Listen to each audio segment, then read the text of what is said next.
ሰላም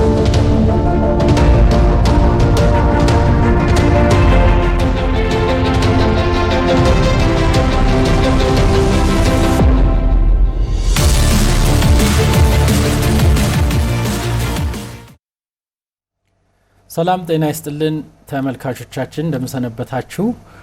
ይህ ዘወትር ቅዳሜ ከቀኑ 5 ሰዓት እስከ 6 ሰዓት በቀጥታ እንዲሁም ሮብ ምሽት ከ4 ሰዓት እስከ 5 ሰዓት በድጋሚ የሚቀርብላችሁ የምክረ ህግ ፕሮግራማችን ነው። በዛሬው የምክረ ህግ ፕሮግራም ወደ እናንተ የምናስተላልፈው የህግ ጉዳይ የሸማቾች ጥበቃ የንግድ ውድድርና የሸማቾች ጥበቃ አዋጅን በተመለከተ ከዚሁ ከስቱዲዮ የህግ መምህር የሆኑት ተዋቸው ሞላ አብረውን ይቆያሉ። እናንተም በዚህ ጉዳይ ላይ የሚኖራችሁን አስተያየት ወይም ጥያቄ ካለ ከደቂቃዎች በኋላ በስክሪኑ ላይ ስልክ እናስቀምጣለን። እናንተም እየደወላችሁ ጥያቄ ብታቀርቡልን እንግዳችን ቀጥታ ምላሽ የሚሰጧችሁ ይሆናል። ከአፍታ ቆይታ በኋላ ወደ ውይይታችን እንመለሳለን። እናንተም እስከ ፕሮግራማችን ፍጻሜ አብራችሁ እንድትቆዩ እንጋብዛለን። አብራችሁን ቆዩ፣ እንመለሳለን።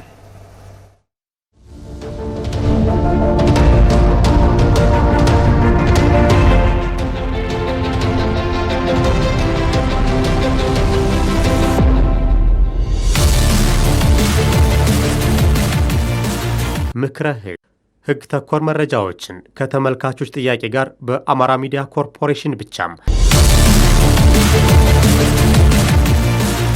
ወደ እናንተ የሚያደርሰውናም ዘውትር ረቡዕ ከ7 ሰዓት እስከ 8 ሰዓት ሲተላለፍ የቆየው ምክረ ህግ ፕሮግራም ዘውትር ቅዳሜ ከ5 ሰዓት እስከ 5 ሰዓት ከ50 በቀጥታ ረቡዕ ምሽት ከ4 ሰዓት እስከ 4 ሰዓት ከ50 ደግሞ በድጋሜ ወደ እናንተ እንደሚደርስ ማሳወቅ እንወዳለን።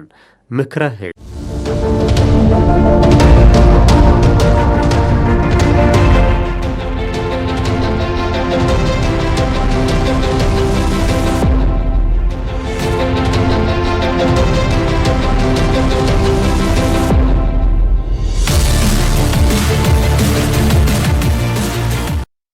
ወደ ውይይታችን ተመልሰናል። ተመልካቾቻችን እንግዳችን ተዋቸው ሞላ የህግ መምህር ተዋቸው ሞላ እንኳን ደህና መጡ። እንኳን ደህና ቆየ። ስለጋበዛችሁ አመሰግናለሁ። መልካም እንግዲህ ተዋቸው ሞላ ማናቸው የሚለውን ለተመልካቾች ለማቅረብ ያው በባህር ዳር ዩኒቨርሲቲ በህግ መምህርነት እያገለገሉ የሚገኙ የትምህርት ዝግጅት በጎንደር ዩኒቨርሲቲ የመጀመሪያ ዲግሪዎትንና በቢዝነስ ኮና ኮርፖሬት ሎ ደግሞ በባህር ዳር ዩኒቨርሲቲ ሁለተኛ የማስተርስ ዲግሪዎትን የሰሩ ለ8 ዓመት የስራ ልምድ ያለውት አሁንም በመምህርነት እያገለገሉ የሚገኙ እንግዳችን ነዎት።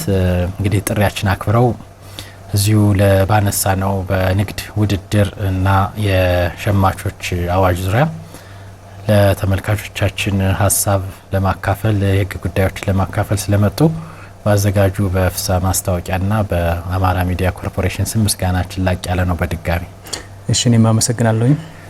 መልካም እንግዲህ የንግድ ሸማቾች የንግድ ውድድርና የሸማቾች አዋጅ ሲባል እንግዲህ ለአንዳንዶች አዋጅ አለው ወይ የንግድ ውድድር የሸማቾች አዋጅ የሚባል አለ ወይ የሚሉም እንግዲህ ተመልካቾቻችን ይኖራሉ። በአብዛኛውም እንግዲህ ደግሞ የሚያውቁትም ከጉዳዩ ጋር ተያያዥነት ያላቸው በንግድ ቢሮ እንዲህ በመሳሰሉት ተቋማት የሚሰሩ ባለሙያዎች ለአዋጁ ቅርብ ናቸው ማለት እንችላለን። እንደው በኢትዮጵያ ያለው የሸማቾች ጥበቃ እንግዲህ የሸማቾች አሉ፣ ነጋዴዎች አሉ። በሁለታቸው ያለውን ግንኙነት የሸማቾችን ጥበቃ የሚመራው በየትኛው የህግ ማዕቀፍ ነው ማለት እንችላለን? አብዛኛው እንግዲህ ብዙ ጊዜ ማህበረሰባችን የሚመስለው የንግድ ስርዓቱ ልክ በውል ሰጪ ውል ተቀባይ ተብሎ እንደሚመራው በውል ብቻ የሚመራ ያው አንድ ሰው የሆነ ሽያጭ ከአንድ ነጋዴ የሆነ እቃ በሽያጭ ቢገዛ በዛ እቃ ላይ የሆነ ግድፈት ቢኖርበት ይህንን የሸማቾችን ጥበቃ አዋጅ መሰረት ተደርጎ መብት እንዳለው እንኳን የማያውቅበት ሁኔታ ነው ያለውና የሚመራው በየትኞቹ ህግ ነው? በሀገራችን በኢትዮጵያ ያለው የሸማቾች ጥበቃ አዋጅ በየትኞቹ ህግ ነው የሚመራው? ይሄን ለውይይታችን መክፈቻ ብናደርገው። እሺ አመሰግናለሁ ፍሳ። እንግዲህ በንግድ ውድድርና ሸማቾች ጥበቃ በተመለከተ አሁን ላይ በስራ ላይ ያሉት ህጎች በተመለከተ የአዋጅ ቁጥር 2813 2006 ላይ የወጣ አዋጅ በፌዴራል እና እንዲሁም በክልሎች ላይ ተፈጻሚ የሆነ አዋጅ ነው። ስለዚህ በሀገሪቱ ባሉት በፌዴራል እንዲሁም ደግሞ በክልል ስልጣናት ባሉት ስትራክቸር ውስጥ ተፈጻሚ ነው። ይህ አዋጅ በገበያ ውስጥ ያለውን የንግድ ውድድር ፍትሐዊ እንዲሆንና እንዲሁም ደግሞ የሸማቾችም ጥበቃ የሸማች መብት በነጋዴው ያለ አግባብ እንዳይጎዳ የሸማቾችም ደህንነት ለማስጠበቅ አልሞ የወጣ አዋጅ ነው። ይህ አዋጅ ከዚያ በፊት ላይ የነበሩ ሌሎች አዋጅ ነበሩ። የተሻሻለ አዋጅ ነው ይሄኛው አዋጅ። አሁን ላይ በስራ ላይ ያለ ነው። በዋነኝነት የሸማቾችን በተመለከተ ሸማች ማለት ምን ማለት እንደሆነ ይተረጉማል።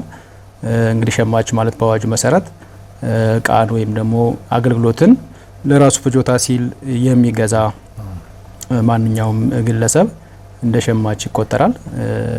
ስለዚህ እቃ ወይም ደግሞ አገልግሎት የሚገዛ ማንኛውም ግለሰብ በዚህ አዋጅ መሰረት ጥበቃ ይደረግለታል። በዚህ አዋጅ ላይ ነጋዴዎቹ በምን መልኩ ምን ማድረግ እንዳለባቸው፣ ምን ማድረግ እንደሌለባቸው፣ የሸማቾች መብት ምን እንደሆነ፣ ሸማች መብታቸው ቢጣስ ምን አይነት መፍትሄ እንደሚያገኙ፣ የትኛው አካል ጋር መሄድ እንዳለባቸው፣ እንዲሁም ደግሞ የመንግስት አካላት ምን አይነት ኃላፊነት እንዳለባቸው ያስቀምጣል። በዚህ አዋጅ መሰረት ከሌሎች ካሉት ህጎች በተለየ መልኩ በግልጽ የሸማቾችን መብት የሚደነግግ አዋጅ በመሆኑ የሌሎችን ህግ ተፈጻሚነት ከዚያዎች ካልተቃረነ ድረስ ባይቃወም ተግባራዊነት ባይቃወምም በግልጽ ግን ለሸማቾችን በተመለከተ የሚደነግገው ይህ አዋጅ ነው።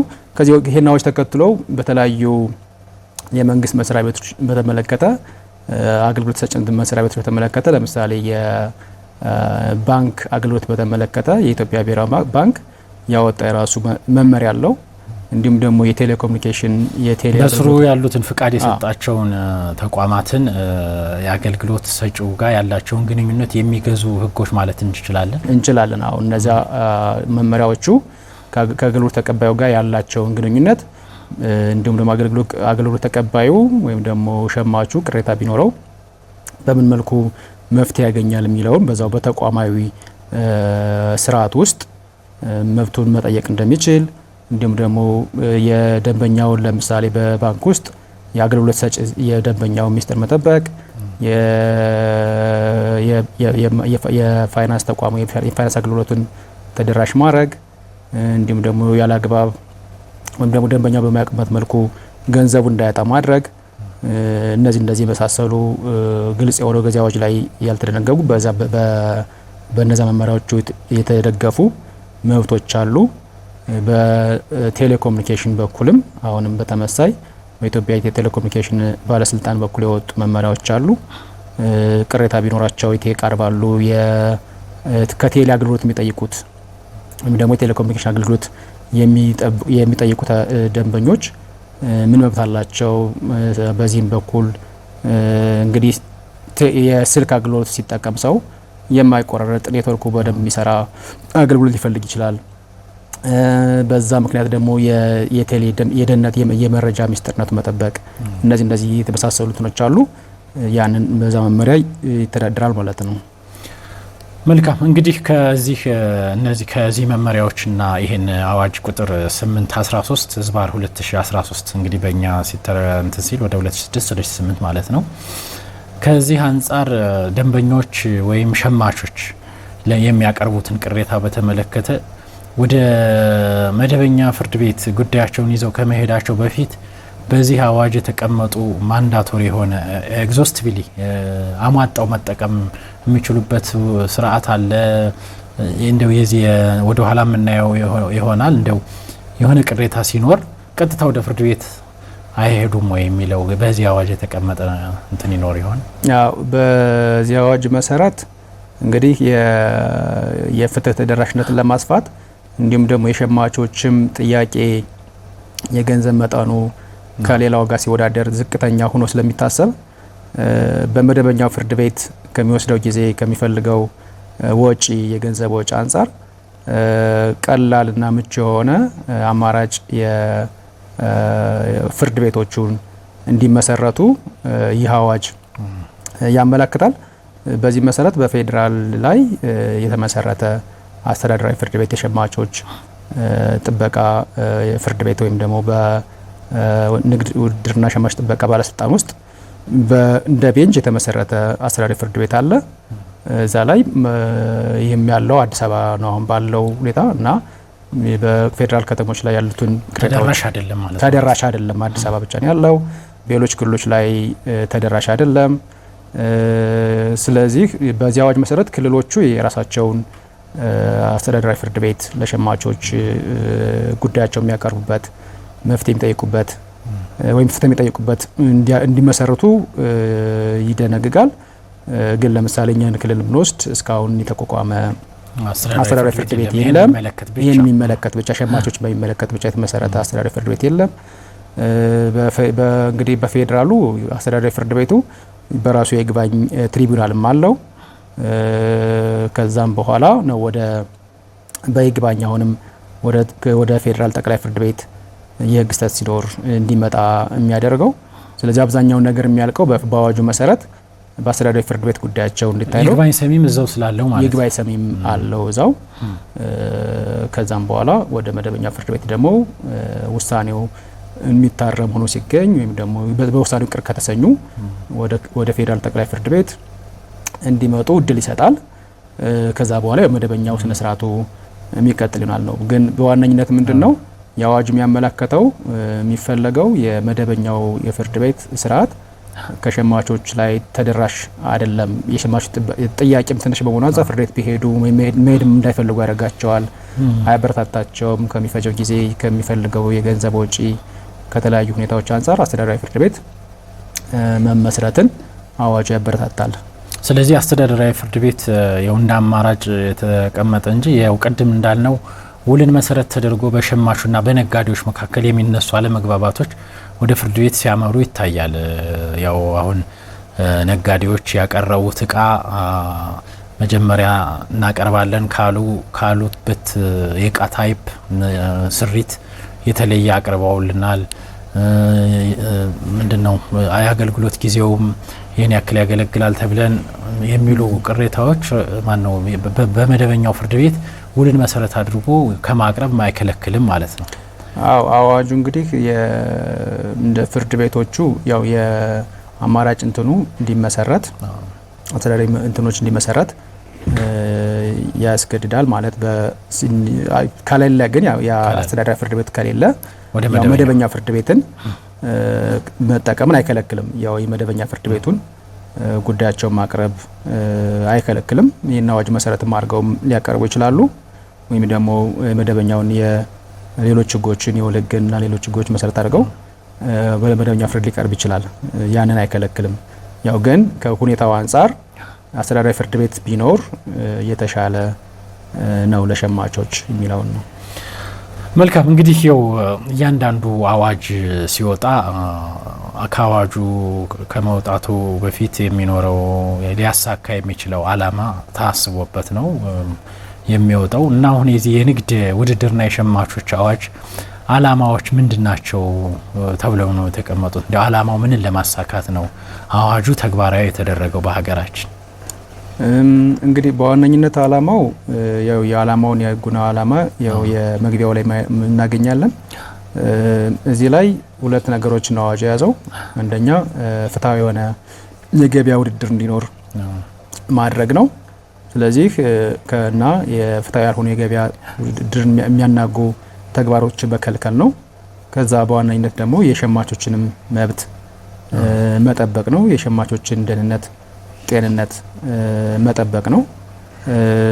በሁለቱን ነገር መሰረት አድርጎ እንዲሁም ደግሞ የግጭት መፍቻ ሁኔታዎችን ማመቻቸት ነው አላማው ያደረገውና ስለዚህ በነጋዴዎች መካከል የሚነሱ ፍትሃዊ ያልሆኑ ውድድሮችን ለመገደብ የአንዱ አላማው ነው። ሁለተኛው ደግሞ ሸማቾች ደህንነታቸው ተጠብቆ በጤናቸው ላይ በንብረታቸው ላይ ጉዳት እንዳይደርስባቸው በሚገዙት እቃና አገልግሎት ምክንያት ደህንነታቸው ላይ ወይም ጤናቸው ላይ ሊሆን ይችላል የንብረታቸው ላይ ጉዳት እንዳይደርስ ጥበቃ የማድረግ ነው የአዋጁ ዓላማ ጠቅለል ስናደርግ ማለት ነው። መልካም እንግዲህ ያው የአዋጁ ዓላማ እንግዲህ ጠቀሜታ ተብሎ የታሰበው ለነጋዴዎችም ጭምር ነው ማለት ነው። ከዚህ ላይ እነሱም ራሳቸውን የቻለ የሚጠይቁትም ግዴታ ሊኖር ስለሚችል ልክ ሸማቾችም ወደ ኋላ የምናየው እንዳለ ሆኖ ሸማቾችም ምን መብት አላቸው የሚለው እንደምናየው ሁሉ ለሸማቾች ብቻ የወጣ አዋጅ ነው ማለት እንችላለን። ነጋዴዎችን ፕሮቴክት የሚያደርግበት የሚከላከልበት ማዕቀፍ አለው ወይ እንደው ከዚህ አንጻር አቅራቢዎቹን ማለት ነው ቅድም ሲተረጉሙት የነበሩት? ያው በእንግዲህ ነጋዴ የሚመለከተው የፍትሃዊ የገበያ ውድድር እንዲኖር የሚለው የሚደነግገው የአዋጁ አካል በዋነኝነት ገበያ ላይ ነጋዴዎች በነጻ ገበያ መርህ መሰረት ተወዳድረው ምርታቸውን አቅርበው ገበያው በሚፈቅደው መሰረት እቃቸውን ሽጠው አገልግሎታቸውን ሽጠው እንዲጠቀሙ እንዲያተርፉ ነው የሚፈቅደው። ከዛ ይሄንን የሚያስተጓጉሉ ፍትሃዊ የሆነውን የገበያ ውድድርን የሚያስተጓጉሉ ድርጊቶችን በመዘርዘር ነጋዴዎቹ እነዚህን ድርጊቶች እንዳያደርጉ በግልጽ ይከለክላል። ስለዚህ ያን አድርጎ ለምሳሌ አንዱን ነጋዴ ምርቱን በማስተዋወቅ ሂደት ቢሆን ምርቱን ሲያስተዋውቅም እውነታነት የሌለው ማስታወቂያ መስራት ወይም ደግሞ አጋኖ ማስታወቂያ መስራት ወይም ደግሞ የላኛውን ነጋዴ ምርት ዝቅ አድርገው አሳንሰው ማስታወቂያ መስራት እንደዚህ ነገሮችን ይከለክላል ህጉ። እነዚህ ነገሮች በመካከላቸው በነጋዴዎች መካከል ፍትሃዊ የሆነ ውድድር እንዲኖር ጥበቃ ወይም ደግሞ ፕሮቴክት የማድረግ ነው። ገበያውን የማረጋጋት ፍትሃዊ ገበያ እንዲኖር ማድረግ ያሰበ ነው። በዚህም በኩልም ቢሆን እንግዲህ ያው በአብዛኛው 3 አይነት የገበያ ስርዓቶች እንዳሉ ነው እንግዲህ የሚቀመጠው። የነጻ ገበያ የሚባለው ይሄ ፍሪ ማርኬት የሚባለው ነው አንደኛው። ሁለተኛው የህዝብ ገበያ ስርዓት እንግዲህ ብዙ ጊዜ ይሄ ሙሉ በሙሉ በመንግስት ቁጥጥር ስር ለአብነትም እንግዲህ የደርግ መንግስትን የገበያ ስርዓት በአብዛኛው የእዝ ገበያ ስርዓትን ነው ሲከተል የነበረው በሚል ነው የሚታወቀው። ሶስተኛው ቅይጥ የገበያ ስርዓት ወይም ይሄ ሚክስድ ኢኮኖሚ የሚባለው ነውና ሀገራችን እንግዲህ ፍሪ ማርኬት ነጻ የገበያ ኢኮኖሚን ትከተላለች የሚባለው ስርዓት ላይ ነው ያለችውና እንደው ነጻ የገበያ ኢኮኖሚ ሲባል እዚሁ ላይ እርሶም ካለው ነባራዊ ሁኔታም የሚመልሱልኝ መንግስት እጅና እግሩን በቃ ይዞ ይቀመጣል ማለት ነው ወይ? አሁንስ ባለው ሁኔታ ይሄ ፍሪ ማርኬት የሚባለው መንግስት አንዳንድ የንግድ እንቅስቃሴዎች ላይ ጣልቃ የሚገባበትና ማህበረሰቡን ለመጥቀም የሚያደርገው ነገር ፍሪ የሚለውን ሳያሳጣውም የሚለውን ከዚሁ ከነጋዴዎች ከጠቀሱት አንጻር እንደውም ያብራሩልን ነገር ካለ። ጥሩ እንግዲህ የኢኮኖሚ ስርዓትን በተመለከተ ቅድም ያነሳቸው የሚታወቁ በዓለም ላይ እንትኖች ስርዓቶች አሉ። እኛ ጋር ግን አሁን ባለው ስርዓት አዋጅን በግልጽ እንደሚለው ያው ነጻ የገበያ ስርዓት እንዲኖር ማስቻል ነው አላማው። በፖሊሲ ደረጃም ያው ነጻ የገበያ ኢኮኖሚ የሚለው አለ። እሱ አለ። ነገር ግን ይህ ማለት በዋነኝነት አሁን መንግስት ገበያውን የሚቆጣጠርባቸው ሁኔታዎች አሉ። በዋነኝነት ያው ከተለያዩ ምክንያቶች አንጻር ገበያውን የሚቆጣጠርበት ሂደቶች ይፈጠራሉ። እንግዲህ ሙሉ በሙሉ በተግባር ነጻ የሆነ የገበያ ስርዓት ቢኖር ህዝቡ ላይም በንግድ ስርዓቱ ላይም ከሚፈጠሩት ችግሮች አንጻር የመንግስት ጣልቃ ገብነት ወይም ደግሞ ቁጥጥር ሊኖር ይችላል።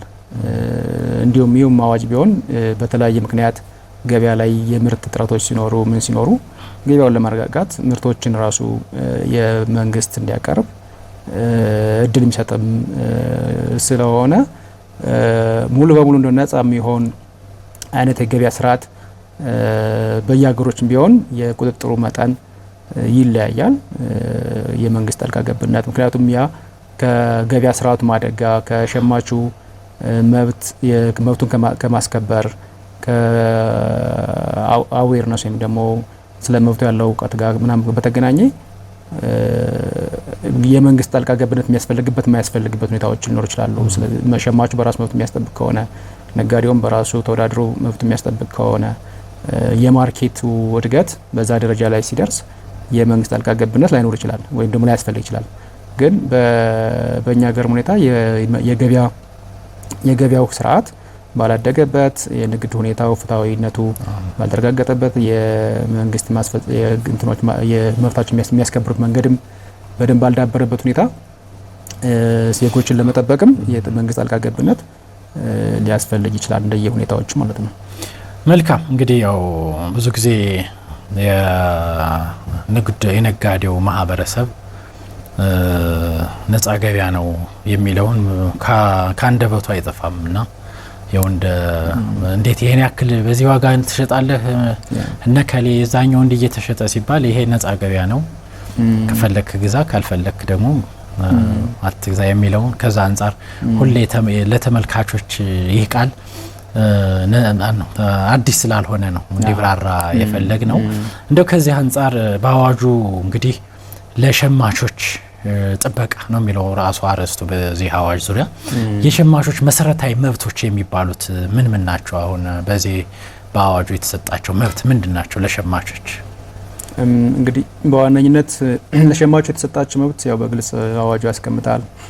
አንደኛው ነገር ስለሚገዙት ምርት ወይም እቃና አገልግሎት በቂ መረጃ የማግኘት መብት ነው። ስለዚህ ስለሚገዙት እቃ በቂ የሆነ ስለ እቃው አይነት፣ ጥራት፣ ብዛት እንደዚህ መሳሰሉ እንዲሁም ስለ አገልግሎት ሁኔታ ስለሚሰጥ አገልግሎት ከነሱም የሚጠበቀውን ግዴታ በቂ መረጃ ኑሯቸው እንዲገዙ በቂ መረጃ ማግኘት መብት አላቸው። እንዲሁም ደግሞ በዚሁ ጋር የተያያዘ ከመረጃ ከማግኘት ጋር የተገናኘው ሌላኛው በራሳቸው ውሳኔ የመግዛት መብት ነው። በራሳቸው ውሳኔ ማለት ያው ተገደውም እንዲገደዱ አለመደረግ ነው። እንዲሁም ደግሞ መግዛት ሲፈልጉ አለመከልከልን። ለምሳሌ መግዛት ሲከፈለገ አንደኛው አድሏዊ የሆነ ሽያጭ ለአንዱን ከልክሎ ለአንዱ መሸጥንም ህጉ ይከለክላል። እንዲሁም ደግሞ መግዛት እስከፈለገ ድረስ አልሸጥልም እንዳይባል እሱንም የመግዛት መብት በራሱ ያንን አገልግሎት ያንን እቃ የመግዛት ራሱ መብት አለው። ከዛ ደግሞ ሌላኛው የሚሰጠው ደህንነቱን የመጠበቅ ነው። ለምሳሌ በእቃዎች ወይም በአገልግሎቶች ምክንያት በሚገዛው እቃ እና አገልግሎት ምክንያት ደህንነቱ እንዳይጎዳ፣ ንብረቱ ላይ ወይም ደግሞ ጤናው ላይ የሚደርሱ ጉዳቶች እንዳይኖሩ ወይም ደግሞ የዳታ መረጃ ጥበቃውንም እንዲደረግለት እነዚህ መብቶች እንዲሁም ደግሞ የመብቱ ቢጓደል ፍትህ ማግኘት መብት ይኖርታል ማለት ነው። አንድ ስልክ እንቀበልና እንመለሳለን ወደ ውይይታችን። ሄሎ። አቤት። ሄሎ። አቤት። ሄሎ። ሄሎ። አቤት። ተነስተን አብሮ ይስጥልን። ማን ልበል? ከየት ነው? ከእንጅባራ። እሺ፣ እስኪ በዚህ ባነሳ ነው አርዕስት ዙሪያ ጥያቄዎትን ያቅርቡልን። የንግድ ማስጠበቅ አዋጅ ቁጥር 8/13 እሱን ለማስጠበቅ አሁን ለምሳሌ ላይ የተጓደሙ ነገሮች አሉ። እሺ፣ ለምሳሌ ምንድን ለማለት ነው? ከላይ ሲገዙ እዚህ ነጋዴዎች አመጣ ምን አንቃም መሰላችሁ ደረሰኝ በሌለበት እኛ ደግሞ ደረሰኝ ያምጣያለ እዚህ ያለውን ነጋዴ እየጠየቅን ነው እና ያለ ሸማቹም በትክክል ማግኘት ያላለበት ደረሰኝ የለኝም በማለት ደረሰኝ ብናይ በዛ ባመጣው ዋጋ የወጪውን አይተን ማስፈጸም እንችል ነበር። ግን ላይ እንትን ደረሰኝ ስለሌላቸው እኛም ደረሰኝ ስለማናገኝ በጣም የዋጋ ንረት እየተጋለጠ ነው ያለ ማህበረሰቡና ይህ እንዴት ማሻለቅ ይቻላል? ምን ጥያቄ አለኝ። መልካም ገነት ከእንጅባራ እንግዲህ ወይዘሮ ወይም ወይዘሪት ስላልገለጹልን ከእንጅባራ ስለደወሉ እናመሰግናለን። ምላሹን ይከታተሉ። እሺ አመሰግናለሁ። እሺ ያው እንግዲህ የሸማቾች መብት ከሚለው አንጻር አንዱ ለሚገዛው እቃ ደረሰኝ የማግኘት መብት ነው። ያው ይሄ ወደ ገቢ ግብር አዋጁም የሚመራን ነው። የደረሰኝ የመስጠት ግዴታ አለበት አንድ ነጋዴ። እኛም ስናመጣው ደረሰኝ የለንም በሚል እንግዲህ ወይዘሮ ገነት የደወሉልን ከእንጅባራ ጅምላ አከፋፋይ ሊሆኑ ይችላሉ እንግዲህ ብለን እንወሰደውና እነሱ እኛም ስናመጣ ደረሰኝ የለንም በሚል እነሱ ደግሞ በችርቻሮ ወስደው የሚሸጡት ሰዎች ደረሰኝ የለንም እያሉን እኛም ዋጋ ጨምረን እንሸጣለንና ከዚህ አንጻር ይህ አዋጅ ምን ጥበቃ አድርጓል የሚለውን በዚሁ ምላሽ ሰጠን። በዛው የሸማቾችን መብት ብንቀጥል ጥሩ። እንግዲህ በዚህ ጋር በተገናኘ እንግዲህ ደረሰኝ መስጠትን አዋጁ ላይ በግልጽ የነጋዴዎች ግዴታ አድርጎ ነው የሚያስቀምጠው። ወይም ደግሞ ለሸማቾቹ ለሚገዙት እቃ ለከፈሉት ዋጋ ደረሰኝ መስጠት የነጋዴዎቹ ግዴታ ነው። ያ ደግሞ በተቃራኒው ደግሞ ደረሰኝ ማግኘት ደግሞ የሸማቾቹ መብት ይሆናል ማለት ነውና እንግዲህ ያው በአዋጁ በግልጽ ደረሰኝ እንዲሰጡ ነጋዴዎችን ያስገድዳል። ሸማቾችም ያን እንዲጠይቁና እንዲያገኙ መብት ይሰጣል። ጉዳዩ የሚሆነው እንግዲህ ያፈጻጸም እንትኖች ነው የሚሆኑት ማለት ነው። እንግዲህ አስፈጻሚ አካላትም ያን ተከታትሎ ቅሬታዎችንም ሲቀርቡም የመፍታት ስርዓቱ ላይም በገበያው ላይም እንዴት ደረሰኝ የመስጠት ልምድ በነጋዴው ባህል እንዲያደርግ የማድረግ ሁኔታ የማስተማር ሌላ አይነት ሜካኒዝም የጣልቃ መግባት ሁኔታዎችን ነው እንጂ ህጉ ደረሰኝ ማግኘት ለሸማቹ መብት ነው። ነጋዴዎች ላይም ግዴታ ተጥሎባቸዋል። አሁን ይሄ ችግሩ የሚሆነው በተግባር ላይ ያፈጻጸም ሸማቹም የባህል ማድረግ ይሄን ደረሰኝ መስጠትን ባህል ማድረግ ነጋዴው በተለያየ ምክንያት ከግብር ለማምለጥ ሊሆን ይችላል ደረሰኝ መስጠትን ላይፈልግ ይችላል። ሸማቹም ደግሞ ሁሉም ሰው ደግሞ ላይጠይቅ ይችላል። በዛ ምክንያት ልምዱም አለመኖር አስፈጻሚ አካላቱንም አለመንቃቱ እዚህ ላይ ወይም ደግሞ ስራ ለመስራቱ ነው ክፍተቱ ይሆናል ብዬ ነው የማምነው። ስለዚህ እንግዲህ ወይዘሮ ገነት ከጠየቁት ጥያቄ አንጻር አንድ ሰው ደረሰኝ ካለ ደረሰኝ ነው የምሸጥልህ አለበለዚያ አልሸጥም ማለትም አይችልም ማለት ነው። እቃውንም ቅድም ሲሉት ስለነበር እኩል በሆነ መንገድ የመሸጥ ግዴታ ስላለበት ማለት ላንተ አልሸጥልህም ያለ ደረሰኝ የሚገዛኝ ሌላ ነጋዴ አለ ብሎ ነጋዴው የመመለስ መብት የለውም በሚል መያዝ እንችላለን። አዎ ትክክል ነው ማለት በዛ ምክንያት አሁን በማንኛው ምክንያት ለአንዱ ሽጦ ለአንዱ መከልከል ወይም ደግሞ አድሏዊ ሽያጭ እንዲኖር ህጉ አይፈቅድም። ግዴታውን ደግሞ የተጣለበት ግዴታ ነጋዴው እንዲወጣ ያው ይገደዳል በግልጽ። ስለዚህ በዛ መልኩ ደረሰኝ ስላልያዝኩ ደረሰኝ የለኝም ላንተ አልሸጥም የሚሉ እንትኖች በነጋዴው በኩል የሚፈቀዱ ነገሮች አይደሉም። ስለዚህ አሁን የሚሆነው ይሄ ገዢ ለሚያስፈጽመው የመንግስት አካል ይህንን ቅሬታ ቢያቀርብ ይህን አዋጅ የሚያስፈጽመው አሁን በክልል ደረጃ የትኛው ተቋም ነው? እንደው ለመረጃ እንዲሆን ለተመልካቾቻችንም በዛው ሰጠን ብናልፍ ማለት እሳቸው በቃ ደረሰኝ አልሰጠኝ ብለዋል። ይሄን እቃ ፈልጌዋለሁ ለመግዛት ደረሰኝ የመስጠት ግዴታ አለበት እቃውንም ሊሸጥልኝ ይገባል ብለው ማስገደድ የሚችሉት የትኛው ተቋም ጋር ነው የሚያመለክቱት? የገቢዎች ጽህፈት ቤት በተዋረድ የገቢዎች መምሪያ ገቢዎች ቢሮ ያለበት ኃላፊነት እንዳለ ሆኖ ማለት ነው ከዚህ ከሸማቾች መብት አንጻር። ጥሩ እንግዲህ በዋነኝነት በክልል ላይ የኛውን የማስፈጸም ስልጣን የተሰጠው ያው ለንግድ ቢሮ ነው። ለንግድ ቢሮ ነው በክልል ባለው መዋቅር ውስጥ። ከዛ ደግሞ እንደየዞንና እንደወረዳ መዋቅር ደግሞ የወረደ በጽህፈት ቤት በንግድ እና ቀጠናዊ ትስስር እንደዚህ በሚባሉ ጽህፈት ቤት ውስጥ የሚቋቋሙ የንግድ ጽህፈት ቤቶች አሉ እንደ መንግስት መዋቅር ማለት ነው። ስለዚህ በቅርብ ባለው የመንግስት የንግድ ጽህፈት ቤት ሸማቹ ወይም ደግሞ ነጋዴው እንደ ችግሮች ሲገጥመው ቅሬታውን ሄዶ ማቅረብ ይችላል ማለት ነው እና መፍትሄዎችን ከዛ ማግኘት አስተዳደራዊ መፍትሄ ማግኘት ይቻላል። መልካም እንግዲህ መሰረታዊ መብቶች የሚባሉት የሸማቾች መሰረታዊ መብቶች የሚሉትን እያየን ነው። እሱን ጨርሰን ወደ ሌሎች ጥያቄዎች ብንገባ ጥሩ። እንግዲህ ቅድም የዘረዘርናቸው አሉ። ስለዚህ በነዛ ሁኔታ ቅሬታዎቹ ከገዙት እቃ ላይ አገልግሎት ላይ ቅሬታ ቢኖረው ወይም ደግሞ በዛ በቃው ወይም በአገልግሎት ምክንያት የደረሰበት ጉዳት ቢኖር ያንን ጉዳቱን የሚካስበት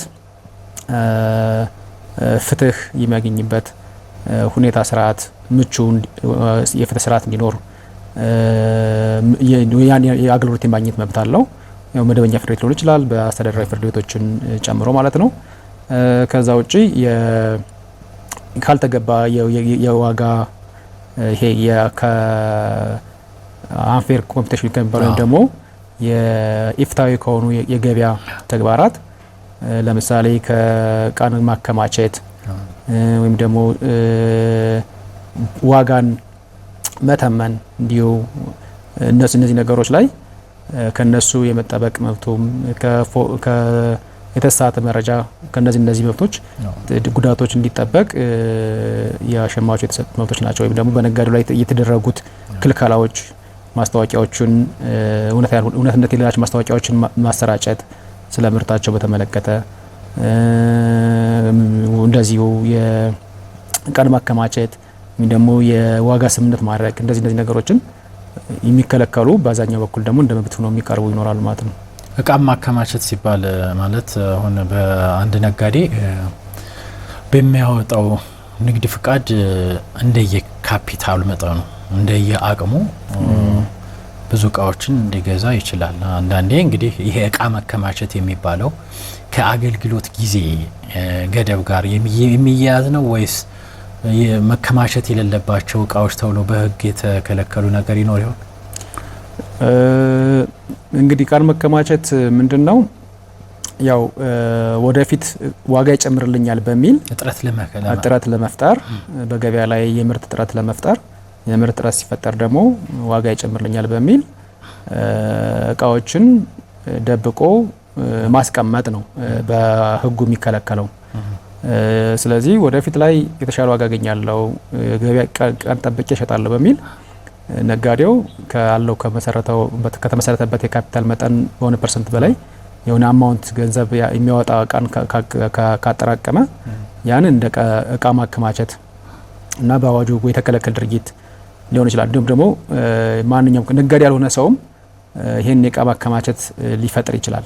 ለምሳሌ ከኮንሳፕሽን ወይም ደግሞ ከአገልግሎቱ ውጭ የሆነን አንድ ንግድ የሌለው የንግድ ፍቃድ የሌለው ግለሰብ አንድ ዝም ብሎ ግለሰብ ራሱ የአንድን እቃ ወደፊት ሽጬ ገበያ አውጥቼ እሸጠዋለሁ ብሎ ቢያጠራቅም ወይም ቢያከማች ያም እንዲሁ እንደ እቃ ማከማቸት ሊሆን ይችላል። እና ዋናው በገበያ ላይ እጥረት ለመፍጠር እና ወደፊት እጥረት ሲፈጠር የተሻለ ገንዘብ በተሻለ ዋጋ እሸጠዋለሁ በሚል እሳቤ የሚደረጉትን ተግባራት ነው እንደ እቃ ማከማቸት የሚወሰዱት ማለት ነው በአዋጁ። ያው እንግዲህ አንዳንድ ጉዳይ ይታያል። በተለይ መሰረታዊ የሆኑ ፍጆታዎችን በተመለከተ ወቅትን እየጠበቁ ጊዜን እየጠበቁ ማከማቸትና በገበያ ላይ እጥረት መፍጠር ይታያል። እንደው ለአብነትም አሁን እንደ በርበሬ እንደ የመሳሰሉትን ብናይ ተከማችተው የሚገኙትን ባለው ዋጋ በጊዜው ባለው ዋጋ ሁሉም ነጋዴ በሚሸጥበት ዋጋ እንዲሸጡ ይገደዳሉ። ወይም የያዘው አካል ሽጦ ገንዘቡን ለነሱ ገቢ ሊያደርግ ይችላል። የሚኖረው አስተዳደራዊ መቀጮና እንደተጠበቀ ሆኖ ማለት ነው። ከዛ አንጻር ማየቱ መልካም ነው።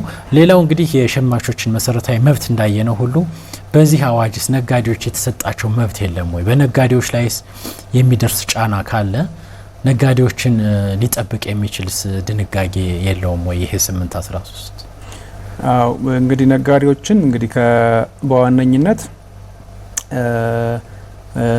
ካየነው በነጋዴ ከአንዱ ነጋዴ ወይም ደግሞ ከሌላኛው ነጋዴ ከሚደርስበትን ካልተገባ የገበያ ጫናዎች እርስ በርስ በሚደርስ ባላቸው ውድድር ምክንያት ከሚደርሱ ውድድር ማለት እንግዲህ ፍትሃዊ የሆነ ውድድሩን ሕጉ አይከለክልም። ግን ፍትሃዊ ያልሆኑ ውድድሮችን በማካሄድ ሌላኛውን ነጋዴ ከገበያ ለማስወጣት ወይ ደግሞ ገበያውን ብቻውን ለመቆጣጠር በሚደረግ ሁኔታዎቹ ጉዳት የደረሰበት ነጋዴ ወይም ደግሞ ከነዚህ ድርጊቶች የመጠበቅ መብት አላቸው። ማለት ፍትሃዊ ውድድር ማለት ኢፍትሃዊ የሆኑ ውድድሮች ምክንያት ከገበያ እንዳይወጣ ስራ እንዳይሰራ ምናምን የሚደርስበት ከሆነ ያው በዚያ አዋጅ እንደ ድርጊቶችን ስለሚከለከል ነጋዴዎች ሁሉም ነጋዴዎች እንደዚህ ነገሮች እንዳያደርጉ ስለሚከለከል ለነጋዴዎች የሚደረግ ጥበቃ ነው ማለት እንችላለን። ይሄኛውን የህግ ክፍል የፍትሃዊ የንግድ ውድድር እንዲኖር የሚደነግጉትን የህግ ክፍሎች ለነጋዴዎች የሚደረግ ጥበቃ ነው ማለት እንችላለን ማለት ነው። እንግዲህ አንዳንድ ምርቶችን አመሳስሎ በመስራት ወደ ገበያ ማቅረብንም ያጠቃልላል። እንዲሁም በስም ባይጠሩም ኢንዳይሬክትሊ ከዚህ አምራች የሆነው ተቋም የሚወጡ ምርቶች የአገልግሎት ጊዜያቸው የማያገለግሉ ናቸው ወይም ያን በሚያጣጥል መልኩ የሚሰሩ ማስታወቂያዎችን በራሱ ይሄ ጸረ ውድድር ነው ማለት እንችላለን። አሁን ባለው ሁኔታ አንጻር በአዋጁ ነጋዴዎችም ያው ሽፋን አላቸው ወይም ጥበቃ ይሰጣቸዋል ማለት ነው። እንደው ይህን አዋጅ አሁን ይሄ 813 የሚባለው አዋጅ ተፈጻሚነቱን በተመለከተ ብዙ ጊዜ በጊዜያዊ ማንነት እንደው ተመልካቾችም የሚያስታውሱት በሆነ ጊዜ ነጋዴዎች በእያንዳንዱ ምርት ላይ ዋጋ እንዲለጥፉ ሁሉ የተገደዱበት ጊዜ ነበር። የሆነ ጊዜ የምናስታውሰው ቀጣይነት ባይኖረውም በእያንዳንዱ ምርት ላይ ዋጋዋ ተለጥፋ እንድትቀመጥ ይህንን የተደረገበትስ ምክንያት ምንድነው? እንዴው የዚህ አዋጅስ ተፈጻሚነት አሁን ባለው ሁኔታ ተፈጻሚነቱ እስከምን ድረስ ነው? አንዳንዴ አዋጅ መኖሩንም የማያውቅ ተመልካች የማያውቅ ሸማች ስላለ ማለት ነው። አዋጁስ ይሄን አዋጅ ለማስተግበር እንደ ተግዳሮት ተብሎ የተቀመጡትስ ምንድናቸው የሚለውን አያይዘው ቢመልሱልን።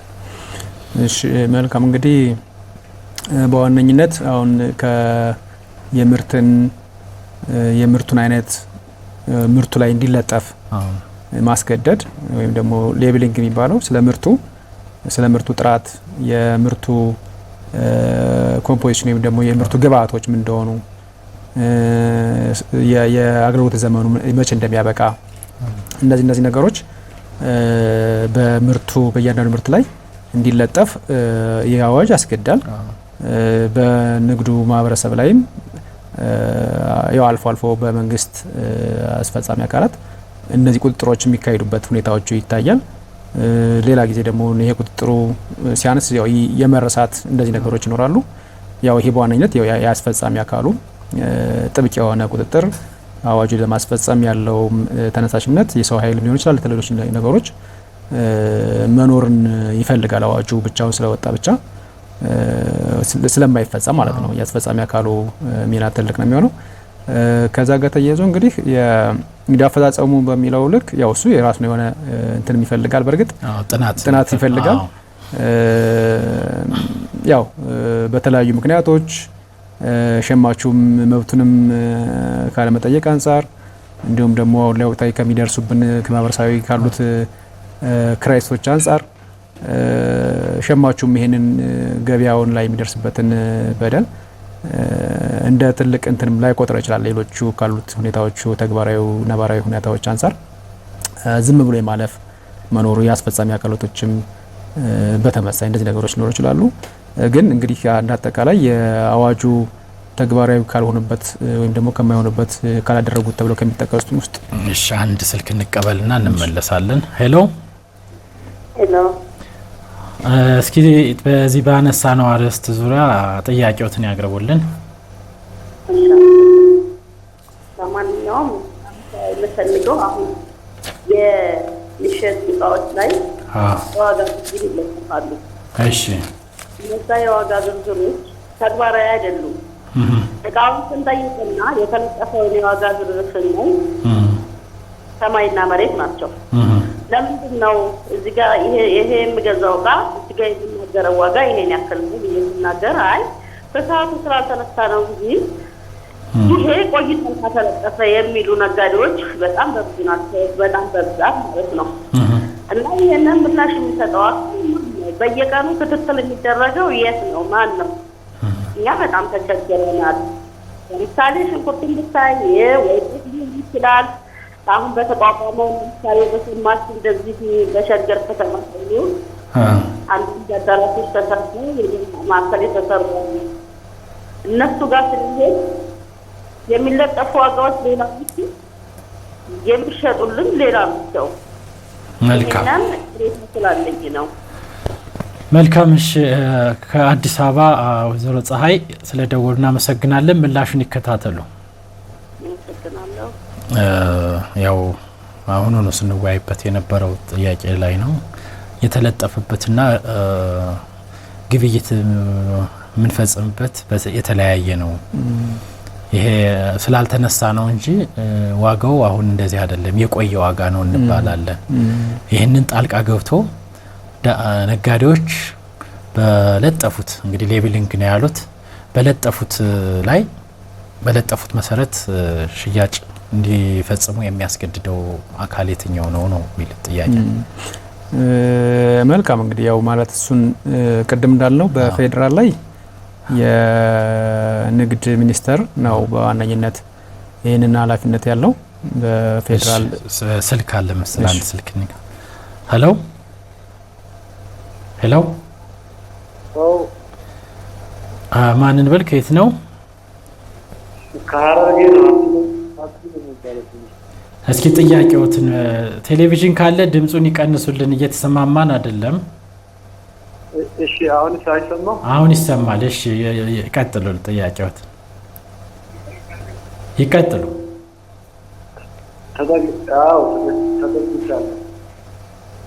ሄሎ ይሰማል? አሁን ድምጽ ጨመር ያድርጉ፣ እየሰማነዎት አይደለም። ይሰማል። ይቀጥሉ። እሺ ጥያቄ አሁን እዛ ሾፕ ስሜት እሺ ዋጋ የተለያየ ነው ታውቃለህ። አሁን ሱቁ የተለያየ ቢሆንም ዋጋ እዚህ ጋር የ58 ብር ሸጪ እዚህ ያለ፣ አሁን እዚህ ጋር 78 አለ። ልዩነቱ ምንድን ነው? አሁን በህግ መጠየቅ አንችልም? ተመሳሳይ ምርት የሆነውን ነው ተመሳሳይ ምርት የሆነውን ነው የተለያየ ዋጋም ይወጣለት? አዎ የተለያየ እቃ አንድ ነው። ከተለያየ ሱቅ ማለት ነው። አዎ እሺ ምላሹን ይከታተሉ። እናመሰግናለን። አብዲ ከሐረርጌ ስለደወሉ። እሺ ተመሳሳይ ይዘት ያለው ጥያቄ ነው። የመጀመሪያ ከአዲስ አበባ ደዋያችን ለሳቸው ምላሽ እንስጥና ማን ነው የሚያስገድዳቸው? በለጠፉት መጀመሪያ እንግዲህ ተገደው ለጥፈዋል ዋጋ፣ ግን በዛ ዋጋ መሰረት አይሸጡም። የቆየ ዋጋ ነው ይሄ እንባላለን። ይህንን ማን ነው የሚያስፈጽመው? እንግዲህ አሁን በክልሎች ከሆነ ቅድም እንዳልነው በንግድ ቢሮ ስትራክቸር ውስጥ መዋቅር ውስጥ በወረዳና በዞን ያው የንግድ ጽሕፈት ቤቶች ይነሱ ይሄን ያስፈጽማሉ። በፌዴራል ደግሞ ያው የንግድ ሚኒስቴር በዋና የበላይነት አለ። ከዛ በታች ደግሞ የንግድ ውድድርና ሸማች ጥበቃ ባለስልጣን፣ እሱም ይሄ ባለስልጣንም የንግድ ውድድሩም እንዲሁም ደግሞ የሸማች ጥበቃ በተመለከተ በዚህ አዋጅ መሰረት የማስፈጸም ስልጣን አለው።